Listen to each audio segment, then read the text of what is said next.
Et bienvenue dans ce nouvel épisode des survivants du burn-out. Aujourd'hui, un sujet qui est hyper important pour toutes les personnes qui vivent le burn-out, qui sont dans la surcharge mentale, surcharge physique. On va parler de la gestion du temps pour pouvoir éviter l'épuisement. C'est un sujet qui peut paraître banal, mais qui peut littéralement sauver ta santé mentale. Si tu te sens souvent débordé, si tu termines la journée complètement vidé, sans vraiment comprendre, sans vraiment savoir ce que tu as accompli, si tu as l'impression d'être une to-do list permanente, que même ta to-do list, elle se régénère la nuit, alors que toi, au contraire, t'es fracassé, alors cet épisode, il est fait pour toi. Je vais te partager 5 astuces très simples, alors pas théoriques, pas de bullshit, hein, comme d'habitude, que tu peux appliquer dès aujourd'hui pour reprendre le contrôle sur ton temps et sur ton énergie, sur ta patate. Pourquoi est-ce que le problème en général n'est pas le manque de temps? On a tous le même temps, on a tous 24 heures dans la journée, certains s'en sortent, font plein de choses, d'autres, tu as l'impression qu'ils se noient dans un verre d'eau. On dit souvent j'ai pas le temps, mais le vrai problème, c'est rarement ça. Le vrai problème, c'est comment tu utilises ton temps. Et est-ce que tu le subis ou est-ce que tu le choisis? Est-ce que tu passes ton temps sur ce qui compte vraiment, sur faire des tâches qui vont faire avancer le schmilblick, ou est-ce que tu t'épuises dans l'urgence, dans le brouhaha, dans les interruptions? Quand tu ne gères pas ton temps, tu finis par être géré par les autres, et ça, c'est le terreau parfait du burn-out. Tu verras que je vais te donner dans ces astuces simples 5 outils pour pouvoir toi reprendre le contrôle sur ton temps, donc sur ton énergie. Première astuce, je vais t'inviter à commencer chaque journée avec ta question clé. Qu'est-ce que c'est que la question clé? C'est très simple. Chaque matin, avant de te jeter sur tes emails ou de te jeter sur ton téléphone, demande-toi une seule chose. Cette chose, c'est la suivante.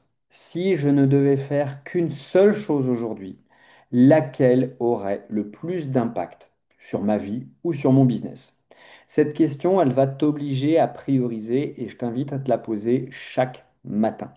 Tu peux même élargir un petit peu ça et te demander chaque dimanche soir ou chaque lundi matin, quelle serait la seule chose que je dois faire cette semaine pour que cette chose ait le plus d'impact sur ma vie ou sur mon business. Tu peux le faire chaque jour, tu peux le faire chaque semaine, tu peux le faire chaque mois aussi. Ça va t'aider à focus ton attention, à prioriser les tâches vers ce qui compte vraiment, ce qui va t'obliger donc à prioriser au lieu de remplir ton agenda. La deuxième astuce, c'est d'appliquer la règle des blocs de temps. Qu'est-ce que c'est que ce truc-là?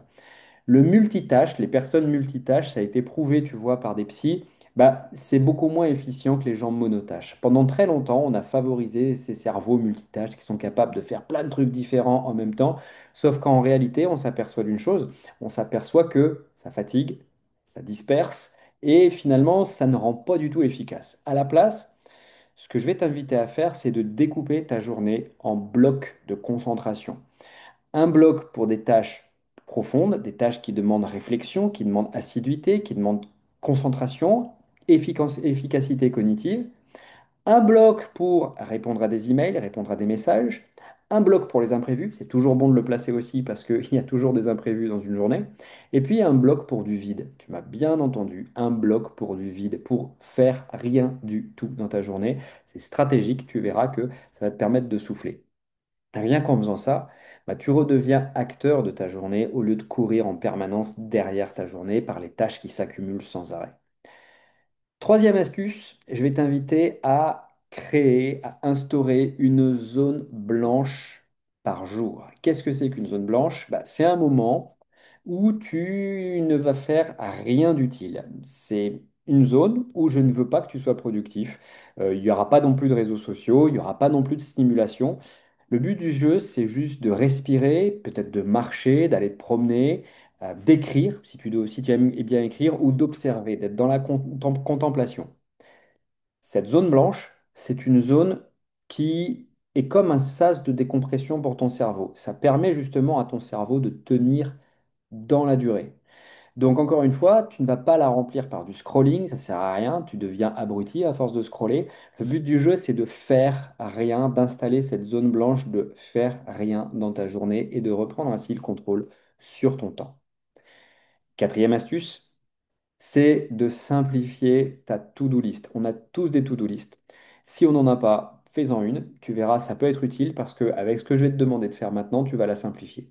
Et tu vas la simplifier avec ce que j'appelle la méthode 3+2. Chaque matin, tu choisis trois tâches prioritaires importantes et deux tâches bonus. Ces deux tâches bonus, tu les fais si tu as le temps. Si tu n'as pas le temps, c'est pas grave, tu les fais pas. Et puis c'est tout. Tu as ta to-do list. Tu choisis chaque matin trois tâches prioritaires. Deux bonus. Si tu en fais une, si tu en fais deux, c'est super. Si tu en fais zéro, c'est super aussi. Et c'est tout. Fini les listes à rallonge, celles qui te culpabilisent parce que tu n'arrives jamais au bout. Fini l'autoflagellation justement parce que tu n'arrives jamais au bout. Tu redeviens efficace grâce à cet outil, grâce à cette méthode. Dernière astuce, apprendre à dire non sans culpabiliser. On en parle très souvent, mais tu sais que c'est vraiment important. C'est une compétence à intégrer. Chaque fois que tu dis oui à une demande inutile, bah, tu dis non à ton repos, tu dis non à ta clarté mentale, tu dis non à tes projets. Donc, si tu veux apprendre à dire non, si tu veux apprendre à ne plus culpabiliser, je te mets un lien de ma formation Zéro culpabilité qui va te permettre justement à reprendre un petit peu tes positions, reprendre ta zone à toi sans culpabiliser, apprendre à dire non. Je te mets un lien de promotion dessus, tu auras moins 50% sur cette formation juste là, sous la vidéo ou dans la description du podcast selon que tu m'écoutes ou tu me regardes. Quand tu appliques ces 5 astuces, tu vas retrouver de l'espace mental. Tu vas ressentir beaucoup moins de stress dès le réveil. Tu vas devenir aussi beaucoup plus lucide sur tes vraies priorités. Donc, tu vas avoir la sensation d'avancer. Ça fait un rétrofeedback super positif, ce truc-là. Et surtout, et surtout, et surtout, bah, tu t'épuises beaucoup moins.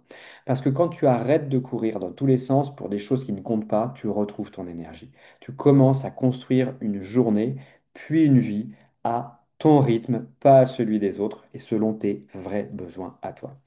Donc voilà, 5 astuces très simples, hein, tu vois que tu peux appliquer dès aujourd'hui. Encore une fois, c'est comme tous les exercices que je te donne. Soit tu as la connaissance, soit tu as des compétences. Donc ne te contente pas uniquement de m'écouter, mets en pratique pour avoir les résultats. Ça ne sert à rien d'acheter un planeur ou lire un bouquin de 400 pages sur la gestion du temps efficace. Rien que ça, tu verras, ça va être utile.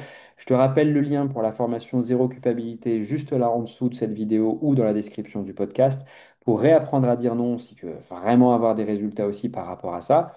Moi, je te remercie encore de ton écoute, de ta fidélité. N'hésite pas à partager, à liker, à faire chauffer l'algorithme pour pouvoir faire en sorte que ce podcast se diffuse de plus en plus et soit de plus en plus connu. Je te dis à très vite.